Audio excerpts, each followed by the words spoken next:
तीन कृषि कानूनों पर तर्क और वितर्क लगातार जारी है। कुछ लोग इसको फ़ायदेमंद गिनवाने की कोशिश कर रहे हैं और समाज का, किसानों का एक बड़ा तबका इसका विरोध कर रहा है कि ये कानून किसान और किसानी के लिए घातक हैं।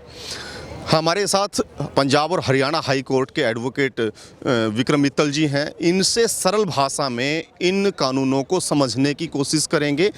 मित्तल साहब, पहले तो एक बार थोड़ा सा ब्रीफ कर दें कि असल में ये कानून है क्या, उसके बाद बिंदुवार तरीके से हम लोग इस पर चर्चा करेंगे। देखिए, ये 3 कानून हैं। इसमें से एक कानून तो ऐसा है जिसमें संशोधन किया गया है, एसेंशियल कमोडिटी एक्ट, और 2 कानून सरकार बिल्कुल नए तरीके से लेके आई है जिनका कि पहले कोई कानून नहीं था। और इसमें जो एसेंशियल कमोडिटी एक्ट है उसमें संशोधन ये कर दिया कि पहले कुछ चीज़ें एसेंशियल थी, ज़रूरी थी, उनकी जमाखोरी नहीं हो सकती थी, उनकी कालाबाजारी नहीं हो सकती थी, हर एक पे सरकार का रेगुलेशन और लिमिट थी। अब वो लिमिट सरकार ने हटा दी है और इससे जो है ना जमाखोरी बढ़ेगी और हर एक जो ज़रूरी चीज़ें हैं उसके दाम बढ़ जाएंगे। दूसरा कानून है कि जिसको शॉर्ट में हम कह सकते हैं कॉन्ट्रैक्ट फार्मिंग एक्ट, वैसे वो फार्मर्स एग्रीमेंट एक्ट के नाम से है। और उस कानून में क्या है कि, और एक कानून और है इसके अलावा, कि फार्मर्स ट्रेड एंड कॉमर्स के लिए एक कानून बनाया गया है। इन दोनों ही कानूनों में 4-4 चैप्टर्स हैं और जो मुख्य क्रक्स है इसका, एक चैप्टर है जिसमें उसमें फार्मिंग का जो एग्रीमेंट का जो इशू है। अब होगा क्या कि सरकार जो है किसानों को ये कह रही है कि वो अपनी ज़मीन पे जो खुद की है वो कॉन्ट्रैक्ट करें बड़ी बड़ी कंपनियों के साथ। और इसके एक्ट के ऑब्जेक्ट में जो उद्देश्य जो है इसमें साफ साफ लिखा है किस किस के साथ कॉन्ट्रैक्ट करेंगे। बड़ी बड़ी एग्री बिजनेस फर्म्स हैं, एक्सपोर्टर्स हैं, कॉरपोरेट हाउसेज हैं, मल्टीनेशनल्स हैं, उनके साथ आप करेंगे। और उसमें से भी अगर आप देखोगे स्पेसिफिकली मेंशन्ड है कि क्वालिटी, स्टैंडर्ड, ग्रेड जो है उस एग्रीमेंट में स्पेसिफिकली मेंशन करेंगे। और यही एक जगह है जहां पर कि किसान का शोषण होगा कि क्वालिटी की मैचिंग जो है, ये कोई फैक्ट्री की मैन्युफैक्चरिंग का सवाल नहीं है कि कोई फैक्ट्री में कोई सामान मैन्युफैक्चर हो गया उसकी क्वालिटी आप पहले तय कर लोगे। और ये तो किसान की फसल है जो कि पूर्णतः किसान के भी हाथ में नहीं है, ये मौसम के हाथ में है, ये खाद के ऊपर डिपेंड करती है, बीज पे डिपेंड करता है, दवाई पे डिपेंड करता है। और खाद, बीज, दवाई प्रोवाइड कंपनी करवाएगी। इसलिए ये किसान को इस बात के लिए दोषी ठहराना कि उसकी क्वालिटी ठीक नहीं है, ये ठीक नहीं होगा। और इसमें बीच में आपको टोक रहा हूं, आपने कहा कि क्वालिटी पे रेट निर्धारित होंगे। प्रधानमंत्री नरेंद्र मोदी जी ने तो स्वयं ये कहा है कि जो एग्रीमेंट लिख दिया गया उसके अनुसार उसको पैसा मिलेगा। तो इतना बड़ा झूठ था या फिर कहीं ना कहीं मिसकम्युनिकेशन इन तमाम चीज़ों में हो रहा है? देखिए, ये झूठ इसको नहीं कह सकते। जो एग्रीमेंट लिखा जाएगा इसमें कोई दो राय नहीं, परंतु एग्रीमेंट, ये जो एग्रीमेंट होगा 2 ऐसी पार्टियों के बीच में होगा। एक तरफ तो एक वो किसान है जिसके पास 2 से 5 एकड़ ज़मीन है, एक तरफ बड़ी बड़ी कंपनियां हैं जिसके पास बड़े बड़े वकील हैं, जिसके पास प्रोफेशनल्स हैं, सारी चीज़ें हैं। होगा क्या, इसमें लिखा हुआ एक्ट में स्पेशल कि सरकार एक एग्रीमेंट का मॉडल तैयार करेगी और वो मॉडल सब जो है कंपनियों को उसको फॉलो करना पड़ेगा। अब जैसे किसान जाता है बैंक में, उसको किसान क्रेडिट कार्ड लेना है और वो जाते ही वो एग्रीमेंट वहाँ भी होता है, परंतु कोई भी किसान पढ़ता नहीं है। और अगर पढ़ना चाहे तो भी पढ़ नहीं सकता। और अंग्रेजी है, इतनी छोटी अंग्रेजी है कि बहुत लेंस लगाने से भी आपको समझ में नहीं आएगी। तो ऐसा इसमें भी होगा, किसान सिर्फ हस्ताक्षर करेगा, इसके अलावा किसान के पास कुछ नहीं होगी। और वो जो एग्रीमेंट जिस दिन होगा, जिस दिन उसके ऊपर डिस्प्यूट होगा, एग्रीमेंट के अंदर क्या लिखा गया है उसके ऊपर डिस्प्यूट का निर्धारण होगा। इसलिए ये एग्रीमेंट कहना कि उसमें अब सारी चीज़ें लिखी हैं उसका कोई महत्व नहीं है।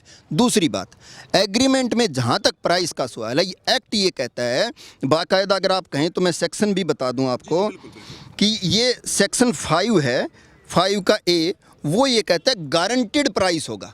अब what is the definition of guaranteed price? Guaranteed price, आपने गेहूं का रख दिया 20 रुपये किलो, मार्केट में वो गेहूं होगी 50 रुपये किलो, तो आप उसको खरीद लेंगे।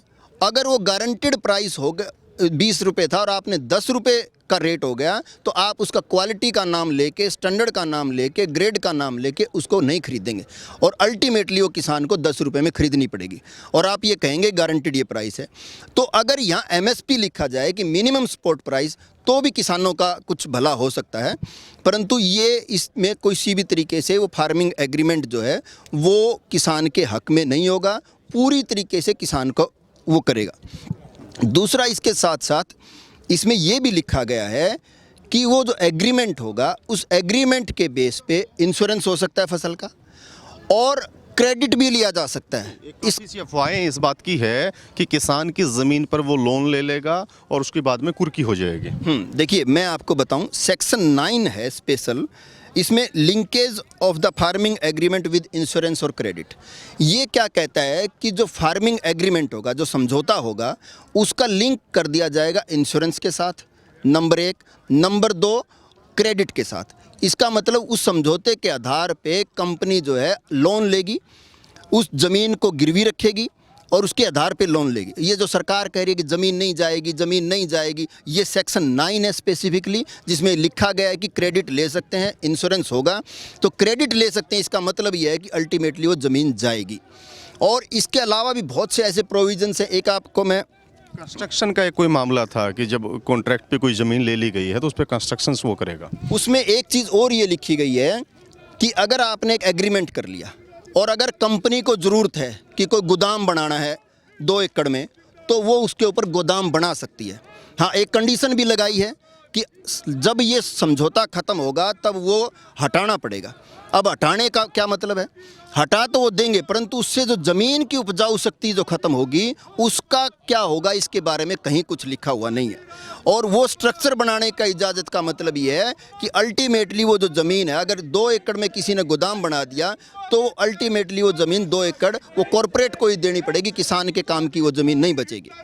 और इसके अलावा एक चीज़ और मैं अगर आपको बताऊं कि ये जो एग्रीमेंट जो होगा, फार्मिंग एग्रीमेंट जो एक्ट है, इसमें एक चीज़ जो बीमारी है सबसे बड़ी जो है, उसमें लिखा है कि किसी भी तरीके का स्टेट का एक्ट, कोई भी राज्य अगर राजस्थान चाहे कि मैं अपना अलग कानून बना दूं, जैसे कि पंजाब ने कहा था कि हम नहीं मानेंगे, पंजाब कह रहा है कि हम बना देंगे, हरियाणा बनाना चाहे, कोई भी स्टेट अपना अलग से कानून नहीं बना सकता। इसमें स्पेसिफिकली लिखा हुआ है। अगर आप कहो तो मैं आपको बताना चाहता हूं कि स्पेशल ये लिखा है कि स्टेट का एक्ट इसके ऊपर एप्लीकेबल नहीं होगा, कि राज्य के जो भी निर्धारण हैं वो इसके ऊपर सेक्शन 7 है, exemption with respect to the farming produce, तो कि कोई भी स्टेट अपना अलग कानून नहीं बना सकता। और इसके साथ साथ एसेंशियल कमोडिटी एक्ट इसके ऊपर लागू नहीं होगा, कितना भी चाहे जमाखोरी इस मामले में कर सकती है।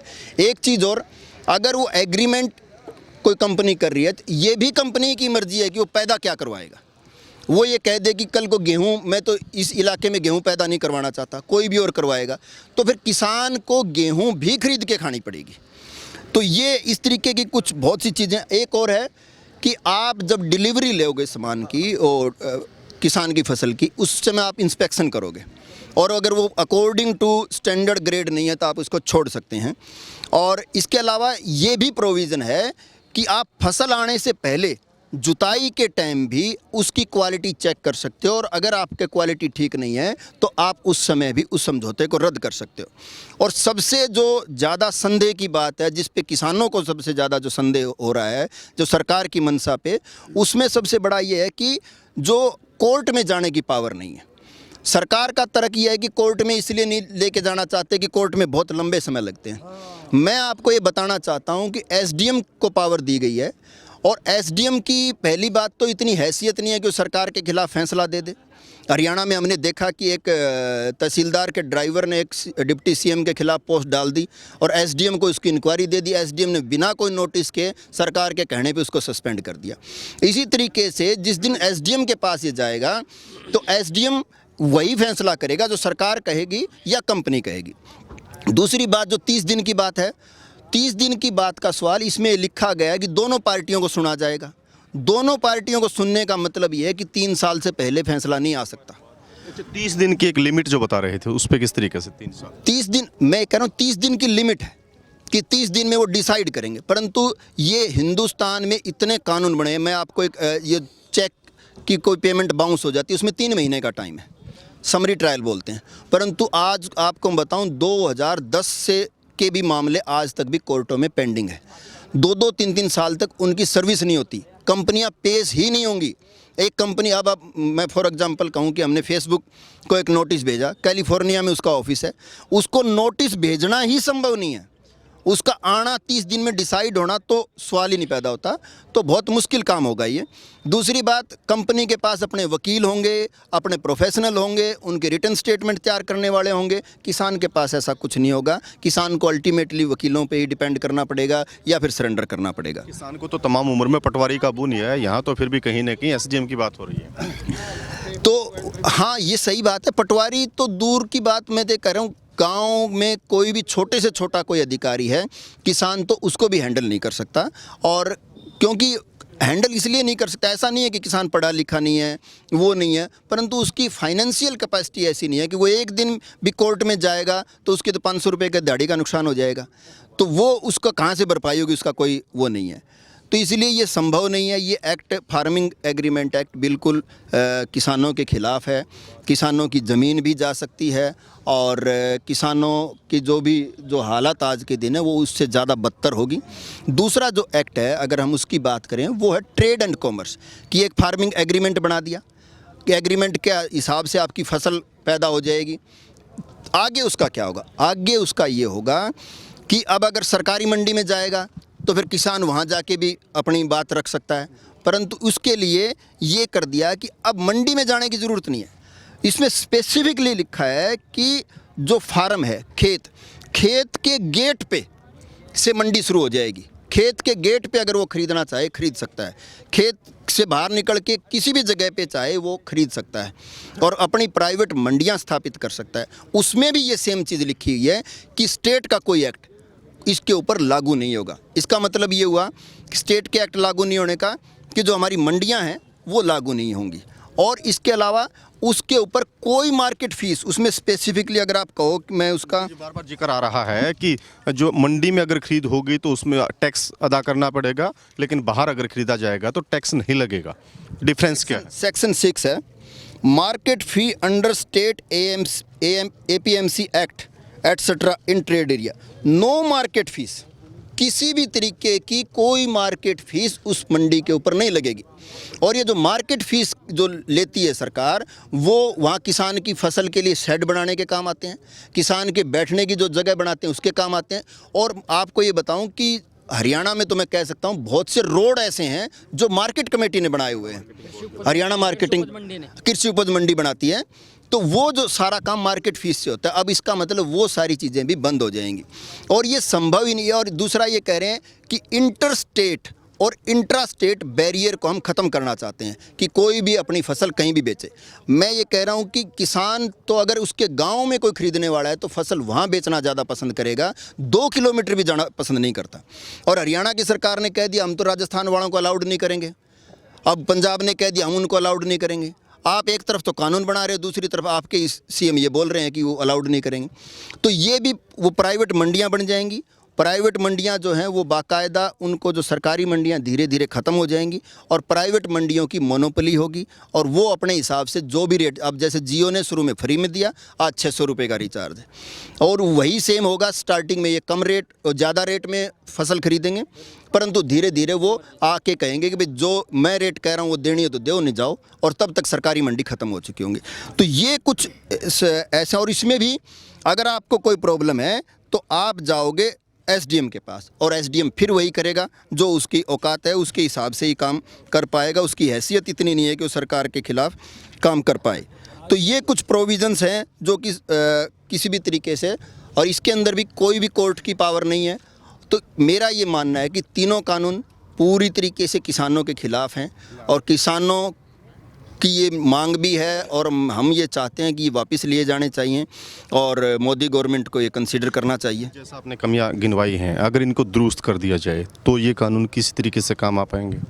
देखिए, मैंने आपको बताया कि इसमें इस दोनों ही कानूनों में 4 चैप्टर हैं।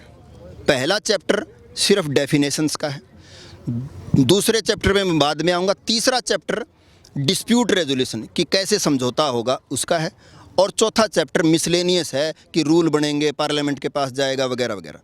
तो एक जो क्रक्स का चैप्टर है वो एक ही चैप्टर है जिसके अंदर की 4 से 6 सेक्शन है। अगर उसमें सारों में आप अमेंडमेंट कर दोगे फिर एक्ट बचता ही नहीं है, वो एक्ट अपने आप ही ख़त्म हो जाता है। तो इसलिए इसमें संशोधन का कोई इशू ही नहीं है। अगर आप देखिए मेरी किताब की बात करूं तो मैं अगर इसकी बात करें तो सारी किताब ही मैंने अंडरलाइन की हुई है कि कहाँ का समझौता वो संशोधन चाहिए। अगर सारा ही आप संशोधन कर देंगे तो उसके बाद कोई गुंजाइश ही नहीं बचती है, एक्ट तो रंग ही बदल रखा है आपने। एक्ट अपने आप में ख़त्म हो जाएगा। तो इसलिए ये हर जगह जो ऐसी हैं जहाँ किसानों के लेवल की प्रॉब्लम्स हैं तो ये वापस ही होंगे तभी बात बनेगी। और अगर ऐसा कोई एक्ट लेके भी आना चाहती है सरकार तो उसके लिए अलग से किसानों से बात करे और उनको डिस्कस करें, उसके ऊपर विचार करने के बाद अगर किसानों को ठीक लगता है तो लाया जा सकता है। इवन मैं तो ये कह रहा हूँ कि ऑस्ट्रेलिया का, अमेरिका का, यूके का एक्सपीरियंस भी अगर कहेंगे तो कोई बेहतर एक्सपीरियंस नहीं है वहाँ का भी इस तरीके का। और वहाँ वो कंट्री हैं जहाँ बहुत ज़्यादा सब्सिडी एग्रीकल्चर पे, हमारे यहाँ सब्सिडी बहुत कम है। तो ऐसे में किसान किसी भी तरीके से ज़िंदा नहीं रह पाएगा। सर एक आखिरी सवाल मेरा, मान लीजिएगा किसी कंपनी ने कॉन्ट्रैक्ट फार्मिंग के लिए ज़मीन ले लिया 5000 एकड़, मास प्रोडक्शन के लिए अगर वो कुछ केमिकल इस तरीके के प्रयोग करता है जिससे उसको उत्पादन तो मिला लेकिन ज़मीन खराब होती है, क्या ऐसा कोई प्रावधान इसमें है? उसमें ये लिखा गया है कि आप जो भी समझौते के अंदर ये लिखा होगा कि जो खाद, बीज, दवाई वो सारी चीज़ कंपनी देगी। तो जो कंपनी देगी वही हमारे को यूज़ करना पड़ेगा, इसके अलावा हमारे पास कोई ऑप्शन नहीं होगा। तो अल्टीमेटली ये संभव हो सकता है कि वो पेस्टिसाइड यूज़ करे जो कि उसकी प्रोडक्शन कैपेसिटी तो बढ़ाए लेकिन ज़मीन बहुत ज़्यादा कमज़ोर होती चली। ज़मीन की उपजाऊ शक्ति ख़त्म कर दे। और दूसरा, इसके अलावा आप देखिए जहाँ कॉटन की बेल्ट है वहाँ पे पेस्टिसाइड के बहुत ज़्यादा प्रयोग से कैंसर हो गया लोगों को, खासतौर पे बठिंडा का इलाका आप देखेंगे स्पेशल कैंसर ट्रेन नाम रखा गया है। तो वैसे भी इफ़ेक्ट आ सकते हैं कि कंपनियां अपने फ़ायदे के लिए ऐसे पेस्टिसाइड यूज़ करें जो कि लोगों की हेल्थ के लिए भी नुकसानदेह हो, परंतु कंपनियों को इस चीज़ से कोई फ़र्क नहीं पड़ेगा क्योंकि उनको वहाँ नहीं रहना है। तो अल्टीमेटली किसानों के स्वास्थ्य के साथ भी खिलवाड़ हो सकता है। बहुत बहुत शुक्रिया सर आपका। तो ये पंजाब और हरियाणा हाई कोर्ट के सीनियर एडवोकेट विक्रम मित्तल थे। बेबाकी से बताया, सरलता से बताया कि गुड लैंग्वेज में बने हुए कानून सरल भाषा में किसानों के लिए कितने नुकसानदायक हैं। इस खबर को ज़्यादा से ज़्यादा किसानों और लोगों तक आप शेयर कीजिएगा। अगर इसको यूट्यूब पर देख रहे हैं तो यूट्यूब चैनल को सब्सक्राइब जरूर करें। वीडियो जर्नलिस्ट अपने सहयोगी किस्मत राणा के साथ मैं रुद्रा राजेश कुंडू, दिल्ली।